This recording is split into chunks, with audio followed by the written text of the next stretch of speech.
This meeting is being recorded. Awesome. So let's begin the way that I usually like to begin, which is just to take a few deep breaths, and then we'll do a quick body scan exercise, and then we'll get into it. So inhale one.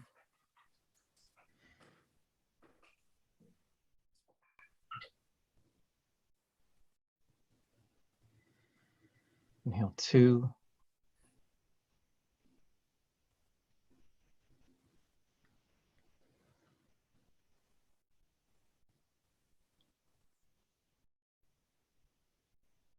Inhale three.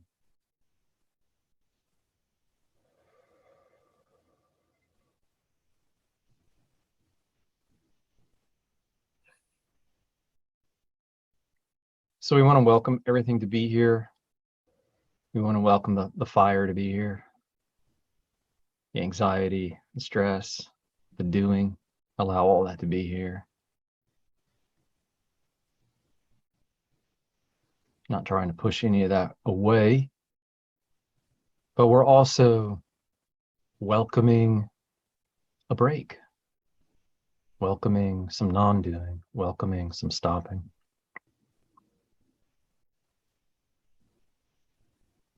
Welcoming a pause from the push forward that is most of our lives.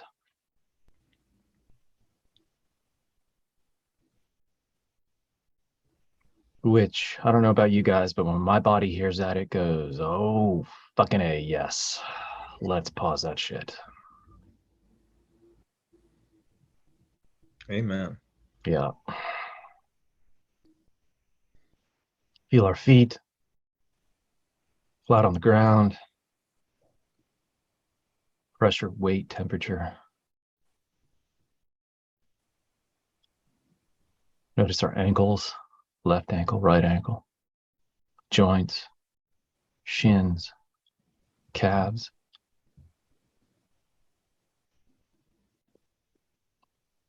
Notice our knees, front, back, sides.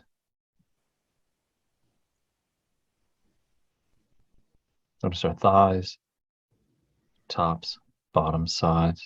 Any aches and pains, welcome all that here. Any discomfort, welcome that. Breathing. Big breaths into your chest, relaxing, noticing.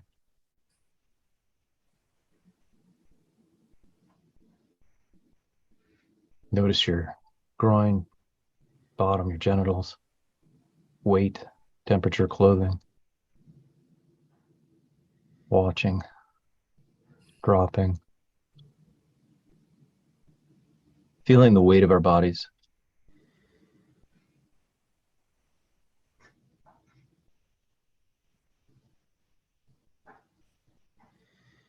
When we're in the head, we often do not feel the weight of our bodies. The natural force of gravity, we don't feel it.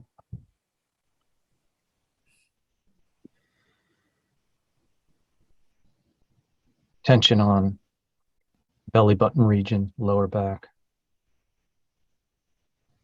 Noticing the expansion and contraction of the belly button and the stomach as you breathe. Same with the chest.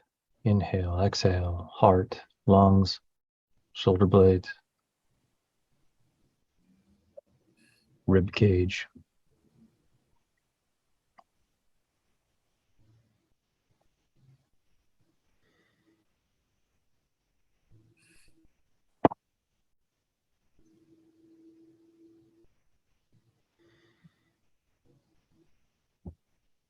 Place our attention on our shoulders, upper arms, elbows,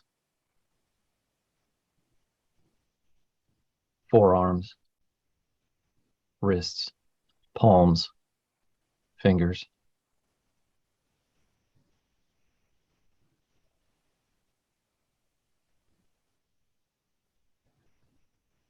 Drop any tension, drop any stress, any worries, if you can, if easily done. If that wants to cling, let it cling.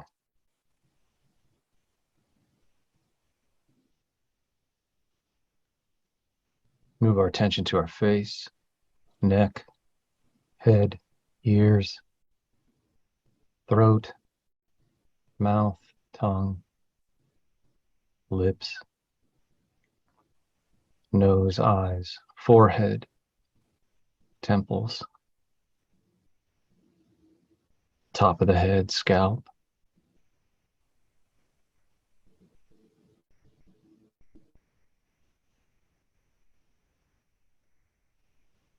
Tension build up in the head, headaches, stress. Notice it, witness it, watch it, allow it.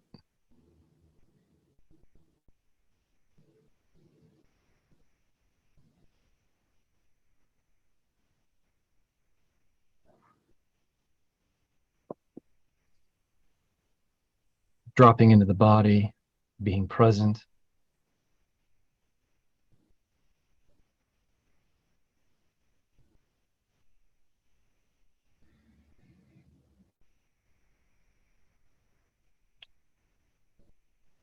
Being aware.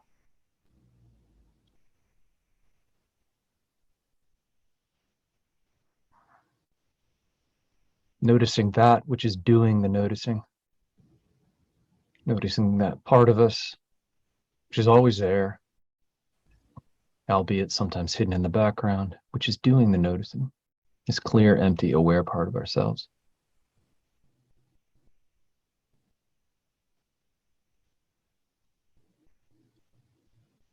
It's the part that's feeling, it's the part that's seeing, it's the part that's hearing.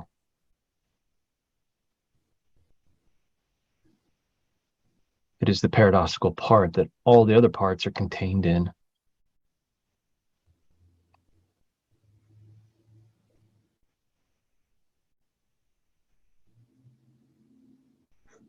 Softening, letting go, dropping, falling.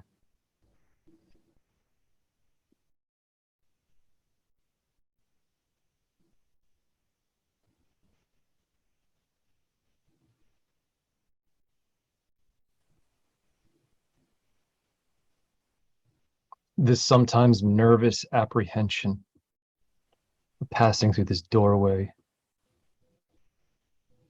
into the present moment.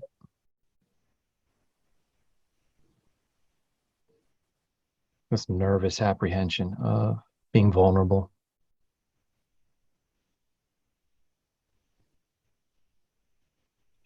If you examine it even closer, you also notice that there's actually, along with that nervous apprehension, there's some excitement. There's actually some joy on the flip side of that. And what that joy is, and always has been for me, is the opportunity to be real. The opportunity to be seen and heard fully, completely, in all of our flawed humanity. And this opportunity we so rarely get. So that when we do finally, fortunately,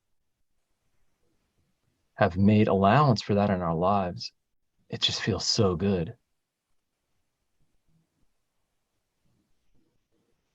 There's some nervous excitement about it.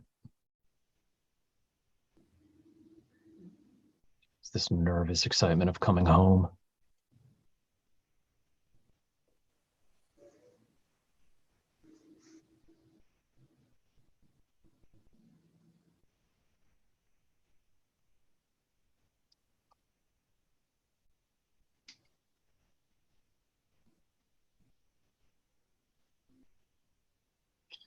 And that's really all there is to do. After the doing, and we spoke about this just the other day, David, after the doing, what's left? It's not doing. It's undoing.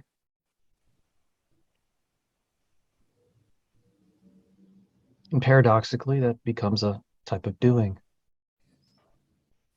where you align yourself as much as possible with these types of moments on your own, in groups.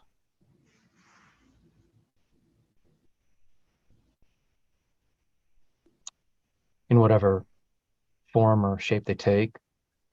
If you've ever been to an AA meeting, I have, you'd be surprised at the amazing presence and stillness that's in an AA meeting. Because why is that? Because people are being real. People are being real. Church, people can be very real at church. In a Zen temple, people can be very real. With your therapist, very real. That's what a beautiful thing. It's not just limited. It's not just to a spiritual occasion. With a spouse, with a friend, over a beer at a bar, you can be real.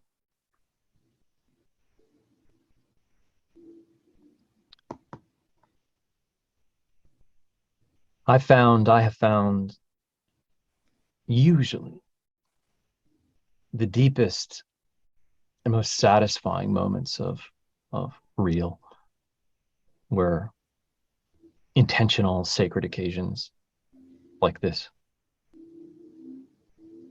Those were the most satisfying for me. They just somehow packed a more powerful punch than everything else. And once I saw that, once I learned that, once I understood that, then basically I dedicated my life to that, essentially. It wasn't like a formal, like, dedication or anything. It was just like common sense thing to do.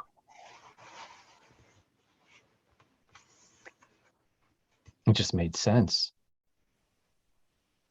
Again, not formal in any way, shape, or form. Just my being going, yep, we're doing that shit. We're flying to California. We're going to go to a retreat in Costa Rica.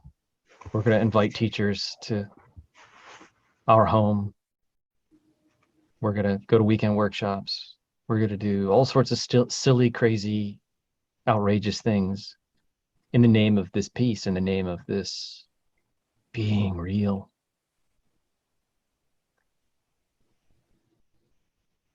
And that's the doing.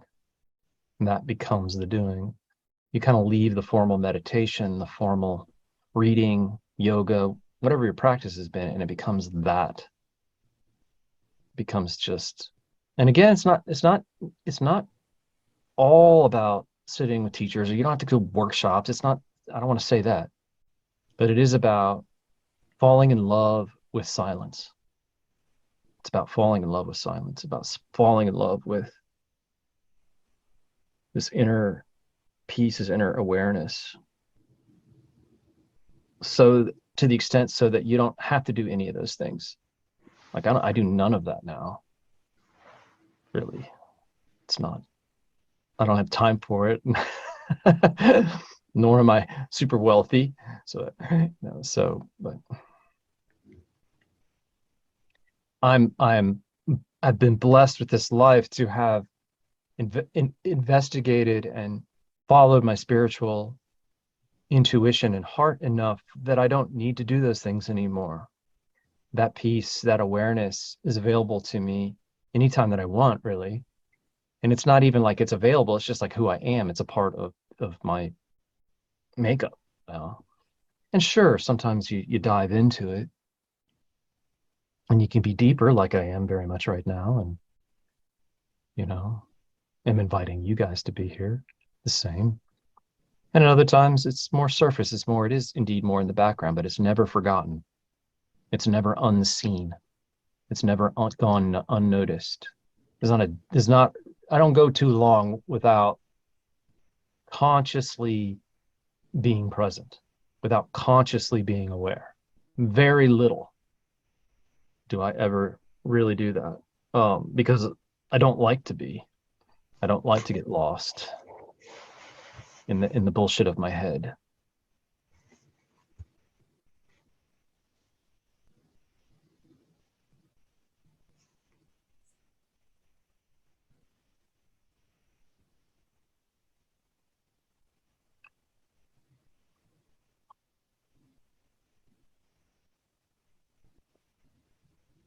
That space, those spaces between the words are where it's at.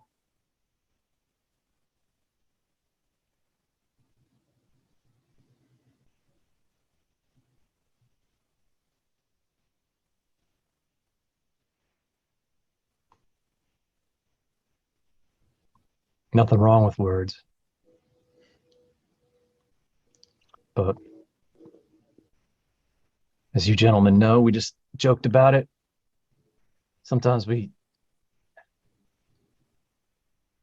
too many words, too many talky talks, and not enough space.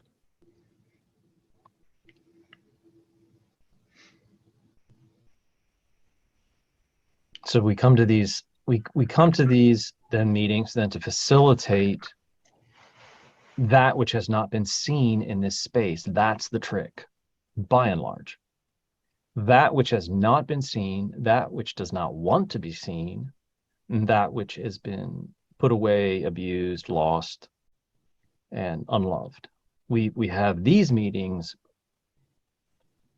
not primarily, but a lot oriented around meeting those.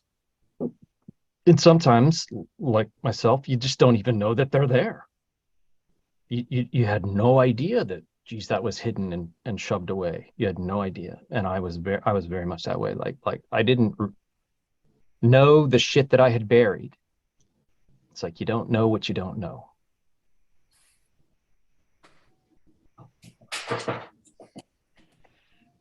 So that's what these are, is an invitation to, in our, humble and flawed ways, to kind of get in touch with those parts if we can. And if we can't, that's good. That's fine too. Those parts aren't ready. That's all. And they will be when they are.